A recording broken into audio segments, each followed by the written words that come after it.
It's weird to think that much of the spirit of Christmas, the singing of carols, getting paid time off work and giving cards and gifts and whatnot, was really crystallised by a single tale, Charles Dickens's A Christmas Carol, which was released today in history in 1843. And even weirder that the story evokes metaphorical spirit by invoking literal spirits in a none too subtle allegory about why being a mean and miserly person is explicitly against Santa's, Jesus's wishes.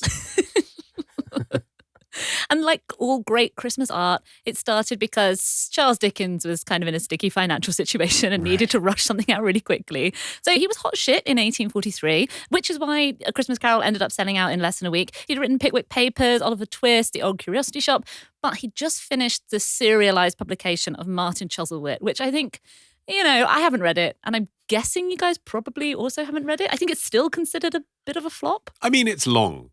Yeah, well, it had to be because he was paid by the word, but it hadn't really gone down as well as the others, and he was under pressure to knock out a success.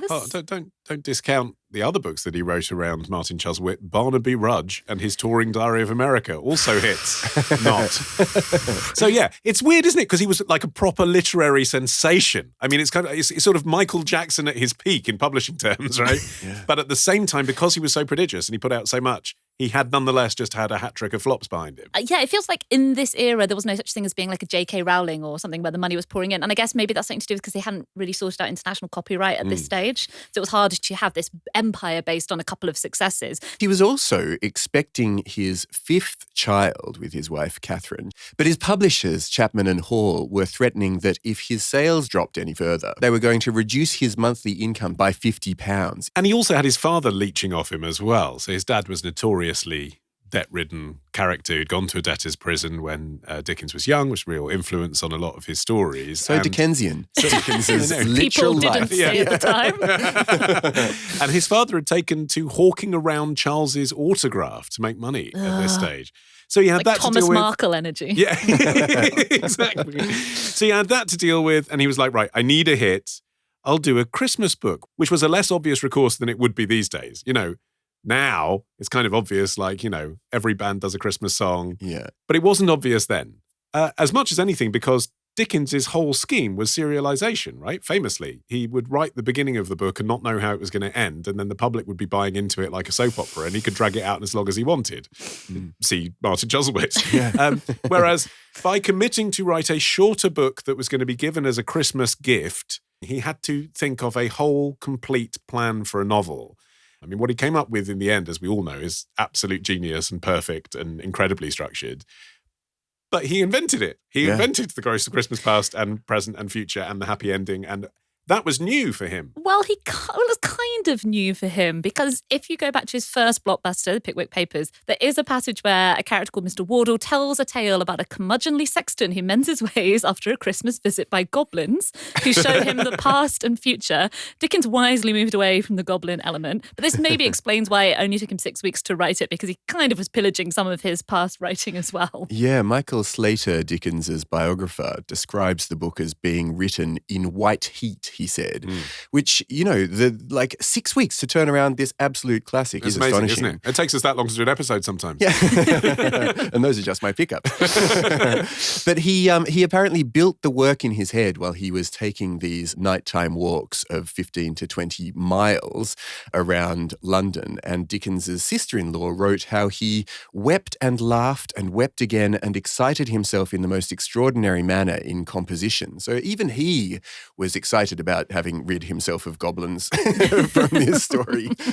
The idea of writing a political book had been with him since March of this year. Back in March, he'd intended to write a pamphlet called An Appeal to the People of England on Behalf of the Poor Man's Child, which doesn't sound like a bestseller, does it? And then, according to a letter he wrote, he'd kind of corrected this idea in his own mind, realizing his own strengths. He put off this approach because he had an alternative scheme, i.e. the novel, with, quote, 20,000 times the force. He realized that if he could turn this through his imagination into a fable, that the impact of be generous to the poor at Christmas time could go beyond Christians, it could go beyond left-leaning people.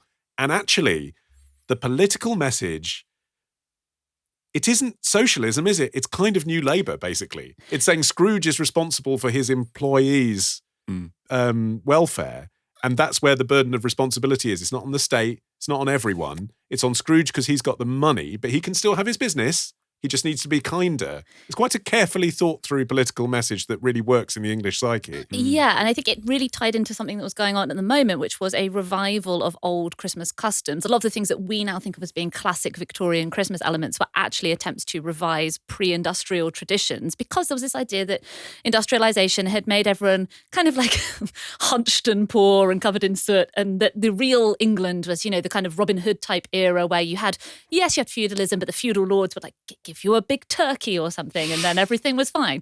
So there was this interesting, going back to a kind of simpler, more traditional way of life, and that had brought back some of these Christmas traditions. But Dickens kind of saw that this wider, what we would call, I guess, Christmas spirit was maybe the key to healing a society that was so impacted by poverty and industrialization, and there was class resentment as well, and just general meanness. And so Scrooge's wake-up call was obviously supposed to be like a wake-up call to society, which I think is what makes it ironic that the legacy of A Christmas Carol is really, people kind of overlooked the idea that Scrooge was supposed to be a metaphor for society, and people just saw it as, I should do spontaneous individual acts of kindness, which isn't really what he was talking about at all. My boss should give me more time off at Christmas, people thought.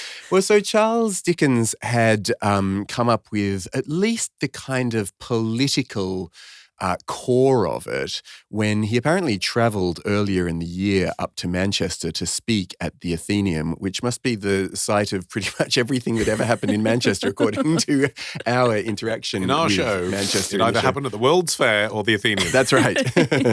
And he gave this speech about what it meant to be a member of the working poor, this population that at the time was very largely ill-educated, at least, and powerless, and being exploited by factory owners, and apparently, which he'd been a member of. Yes, exactly. Kind of closetly, he didn't talk about it, but when his dad was in a debtor's prison, he'd worked in a factory as well, so he was talking from experience. That's right. Yeah. So he, at the age of 12, was forced not only to work in this rat-infested shoe-blacking factory, but also had to pawn off his collection of books and leave school. He also left school at this time. So he was really animated, I suppose, because he had experienced firsthand all of the stuff that really sucked about being a member of the working poor. And he spoke at the Athenaeum super passionately in a way that that not only fired up the crowd, but also was the basis of this book. And whilst he was up there as well, he saw his family, including his disabled nephew, Harry,